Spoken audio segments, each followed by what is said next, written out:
Selamat pagi dan salam sejahtera buat kita semua. Perkenalkan, nama saya Sari Gyoriki Manulang dengan NIM 22002264. Di sini saya akan mempresentasikan yaitu tugas akhir dari manajemen laboratorium dari ringkasan buku. Pertama-tama, marilah kita panjatkan puji dan syukur kita pada Tuhan Yang Maha Esa, di mana pada pagi hari ini kita masih diberikan kesempatan dan kekuatan kepada kita. Yang kami hormati Ibu dosen pengampu manajemen laboratorium, yaitu Ibu Dr. Sulastri, Magister Pendidikan, dan Ibu Nikmah Hayati, Magister Pendidikan. Langsung saja, yaitu bab pertama, konsep laboratorium pendidikan. Laboratorium pendidikannya ini diartikan sebagai suatu tempat untuk mengadakan percobaan, penyelidikan, dan yang berhubungan dengan ilmu fisika, kimia, dan biologi, atau di bidang ilmu lain. Laboratorium ini merupakan sarana dalam kegiatan belajar mengajar. Secara etimologi, laboratorium ini berasal dari kata Latin yang berarti tempat bekerja. Nah, selanjutnya, sejarah laboratorium pendidikan. Laboratorium pendidikan juga memiliki klasifikasi, yaitu laboratorium pendidikan digunakan untuk lembaga pendidikan terutama di tingkat SD, SMP, dan SMA. Laboratorium ini adalah laboratorium yang digunakan oleh praktisi keilmuan dalam upaya menemukan sesuatu untuk meneliti sesuatu hal yang di bidangnya. Nah, selanjutnya karakteristik laboratorium pendidikan. Menurut Soekarno, laboratorium ialah suatu tempat di mana dilakukan kegiatan kinerja untuk menghasilkan sesuatu. Karakteristik laboratorium pendidikan itu ada sebagai tempat untuk berlatih mengembangkan keterampilan intelektual melalui kegiatan pengamatan, pencatatan, dan pengkaji gejala-gejala alam. Nah, selanjutnya bisa mengembangkan keterampilan motorik siswa. Selanjutnya yaitu fungsi laboratorium pendidikan. Menurut Soekarno, fungsi laboratorium dalam pendidikan yaitu sebagai tempat untuk berlatih mengembangkan keterampilan intelektual melalui kegiatan pengamatan, pencatatan, dan mengkaji gejala-gejala alam. Selanjutnya mengembangkan dan memberikan keberanian untuk mencari hakikat kebenaran ilmiah dari suatu objek dalam lingkungan alam dan sosial. Nah, bab 2 yaitu perencanaan laboratorium pendidikan. Pengguna laboratorium.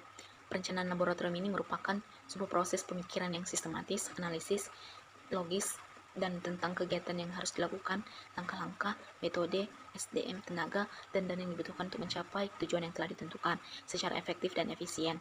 Perencanaan ini dimaksudkan untuk merencanakan konsep dari suatu laboratorium itu sendiri. Nah, selanjutnya pengguna laboratorium. Ada siswa dan guru. Dalam KBBI, pengertian murid berarti anak yang sedang belajar, bersekolah atau bersekolah. Sedangkan guru adalah orang yang bertanggung jawab terhadap pendidikan anak didiknya, baik secara klasikal maupun individual. Peran guru dalam laboratorium yaitu membimbing siswa untuk melakukan praktek, menyediakan bahan praktek sesuai dengan kebutuhan siswa, atau mengarahkan materi dari sebuah praktek tersebut, serta memberikan contohnya. Selanjutnya analisis kebutuhan SDM dan perencanaan laboratorium komputer. Ada sumber daya manusia pengelola lab komputer, ada perencanaan laboratorium komputer, ada perencanaan alat dan bahan laboratorium.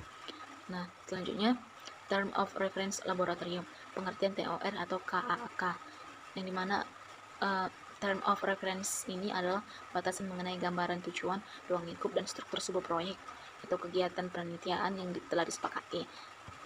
Nah, selanjutnya yaitu pengadaan laboratorium pendidikan.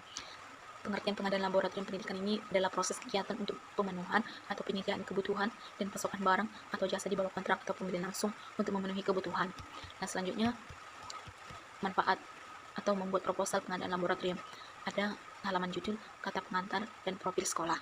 Halaman judul ini biasanya judul proposal yang pengadaan laboratorium yang akan diajukan. Kata pengantar adalah keterangan yang ditulis oleh pengarang dan berfungsi sebagai pengantar suatu karya tulis. Nah, profil sekolah ini ada visi dan misi serta isi proposal kegiatan. Nah, selanjutnya membuat acuan kerja pelaksanaan pengadaan laboratorium pendidikan. Ada judul, pendahuluan, dan penutup. Selanjutnya bab 4 yaitu inventarisasi laboratorium pendidikan. Inventarisasi ini adalah suatu kegiatan dan usaha untuk menyediakan catatan tentang keadaan semua fasilitas barang-barang yang dimiliki oleh sekolah. Nah, selanjutnya manfaat dan tujuan inventarisasi laboratorium pendidikan. Ada manfaatnya itu memudahkan penyusunan dan pengawasan secara efektif terhadap barang atau kekayaan laboratorium, dan memudahkan menyusun perencanaan kebutuhan dan pengembangannya. Nah, tujuan adanya inventarisasi ini mencegah terjadinya kehilangan dan penyalahgunaan, mengurangi biaya operasional, serta meningkatkan proses pekerjaan dan hasil. Nah, selanjutnya tahapan inventarisasi ini ada mengidentifikasi setiap sumber daya milik laboratorium, mengelompokkan sumber daya laboratorium berdasarkan sifat dan jenisnya. Nah, selanjutnya bab yang terakhir yaitu bab 5, penggunaan laboratorium pendidikan. Laboratorium pendidikan ini dikenal dalam pembelajaran sains karena pengalaman yang ditemui di lingkungan hidup manusia dibawa ke bangku kuliah atau sepotong alam di bawah ruang kelas sebagai bahan pembelajaran.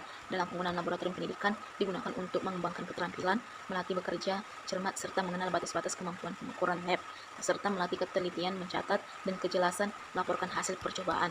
Nah, yang terakhir yaitu fungsi atau peranan penggunaan laboratorium. Menurut Soekarso, fungsi laboratorium adalah sebagai tempat berlangsungnya kegiatan pembelajaran biologi secara praktek yang memerlukan peralatan khusus. Nah, selanjutnya sebagai tempat yang dapat mendorong semangat peserta didik untuk memperdalam penelitian dari suatu fakta yang diselidiki dan diamati. Nah, peranannya itu yaitu sebagai tempat timbulnya berbagai masalah sekaligus tempat untuk memecahkan masalah. Baiklah, cukup sekian presentasi dari saya. Saya memohon maaf apabila ada kata dari saya yang salah. Terima kasih. Selamat pagi.